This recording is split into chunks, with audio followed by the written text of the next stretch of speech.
একদিন আড্ডা গ্রুপে আড্ডা দিচ্ছিল তৃষা। তখন সে দেখলো নতুন একটা গ্রুপে তাকে অ্যাড করা হয়েছে। ওই গ্রুপের অ্যাডমিন ছিল জয়। নতুন গ্রুপে কথা বলতে লাগলো তৃষা। তখন তৃষা নতুন গ্রুপের সবার আইডি দেখতে দেখতে জয়ের আইডিতে ঢুকলো। তখন তৃষা জয়ের আইডিতে ছবি দেখতে দেখতে তৃষার ভালো লেগেছে।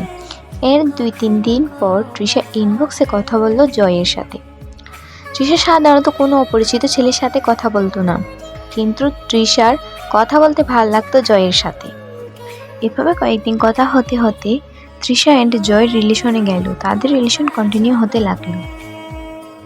তৃষা মনে করে জয় তার জন্য পারফেক্ট, কারণ তৃষা তার স্বপ্নের মতো রাজকুমার পেয়েছে। তৃষার যেমন ছেলে পছন্দ, জয় ঠিক তেমন। এটাতেই তৃষা বেশি খুশি। তৃষা যখনই জয়কে দেখে তখনই তৃষার হার্টবিট ফাস্ট হয়ে যায়।